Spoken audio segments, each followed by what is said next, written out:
Bonjour à tous et bienvenue sur le circuit de Mornay en plein cœur de la Creuse pour la confrontation que vous attendez tous, celle de l'Alpine A110 et de ses deux rivales dans des genres très variés, la Porsche Cayman et la BMW M2. Alors est-ce que l'A110 est capable d'égaler, voire surpasser ses concurrentes? C'est ce que nous allons voir en relevant les points forts et les points faibles de chacune de ces trois autos.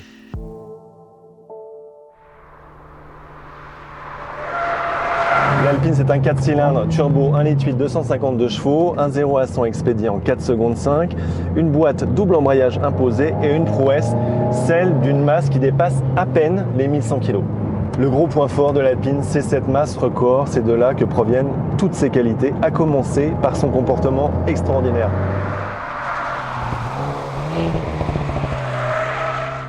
Ensuite, les réglages de châssis de la 110, c'est tout ce que vous voulez, c'est joueur, c'est progressif, c'est typé rallye, c'est surtout très réussi. Pour moi, c'est pas qu'une question d'efficacité ou de performance, c'est aussi une question de philosophie. Celle de l'Alpine est pure, simple et très authentique. L'un des points faibles de l'Alpine, c'est sa boîte à double embrayage. On aurait aimé avoir quelque chose qui soit du même niveau que la concurrence, c'est-à-dire plus rapide et plus réactif.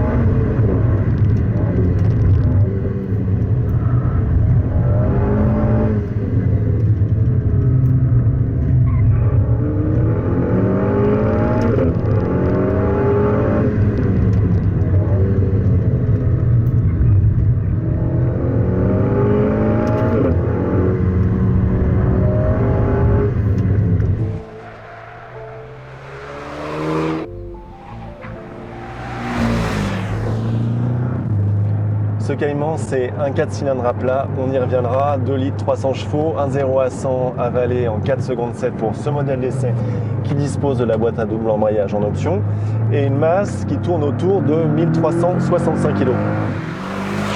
La carte maîtresse de la Porsche, c'est son efficacité, son comportement dynamique, c'est soudé à la route, c'est incisif, c'est précis, c'est sportif, c'est sécurisant, bref, c'est un châssis d'exception. L'autre point fort de la Porsche, c'est sa polyvalence grâce notamment au filtrage des suspensions. C'est un excellent compromis entre la régulation des mouvements de caisse et le confort. En revanche, pour moi, le point faible de ce Cayman, c'est son moteur. Non pas que ça manque de couple à bas régime ou de puissance dans les tours, mais je suis désolé, quand on l'a connu en flat 6, c'était quand même beaucoup plus sympa. En sonorité, on sent que les ingénieurs de Porsche ont fait des efforts. Par certains côtés, ça rappelle une coccinelle en plus sourd, une Subaru en plus régulier. On ne peut pas dire que ce soit franchement désagréable, mais c'est pas envoûtant.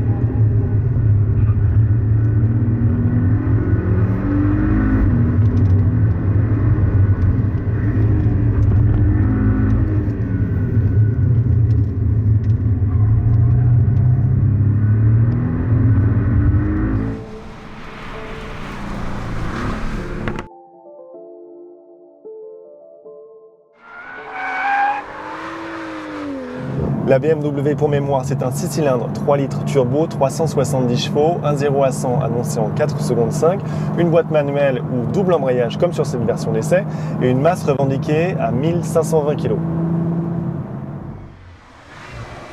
Le point fort de la M2, c'est son 6 cylindres. C'est un moteur qui chante, qui est onctueux, qui a du couple et de la puissance. Ça veut dire qu'il n'est pas creux à bas régime et qu'il a une belle allonge. En clair, c'est un agrément mécanique exceptionnel. L'autre point fort de la BMW, c'est son tempérament de pure propulsion avec ce moteur très généreux. Alors c'est vrai que si on dose pas bien la puissance, ça peut parfois donner des réactions un peu rock'n'roll, mais c'est aussi ce qui fait tout son charme.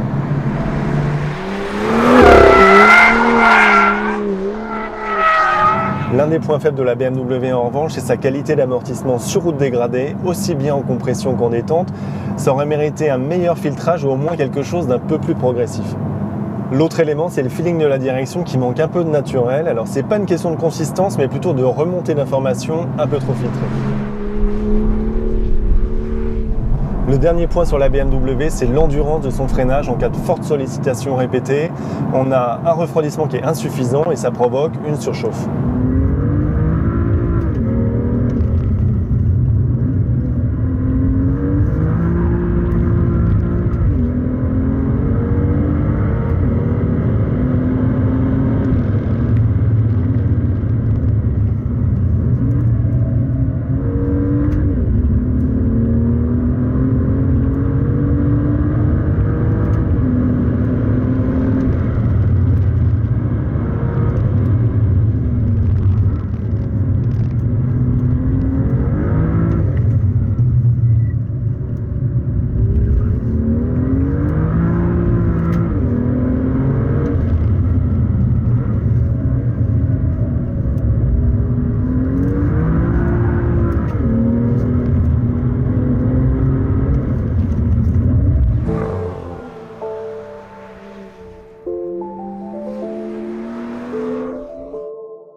C'est le moment de répondre à la question qui gagne. Pour moi, c'est l'Alpine. Pourquoi? Parce que sa base technique est excellente et ses réglages de châssis sont parfaits. Ça lui donne un comportement communicatif, joueur et progressif qui colle à la virgule près à la définition de la voiture plaisir. Donc elle ne l'a pas volée. Victoire Alpine. Pour finir, nous ne pouvions pas repartir du circuit de Mornay sans demander au maître des lieux, Pierre Petit, ex-pilote de Formule 2 et Formule 3, ce qu'il en pense. Pour moi, pilote, je dirais que cette voiture, elle allie tout ce que l'on aime en tant que pilote. C'est surtout une voiture légère, beaucoup de réactivité à son volant, absolument géniale dans tous les registres. Au lâcher de pied, par exemple, toutes les voitures, toutes les autres ont cette rigueur implacable, un pilotage académique.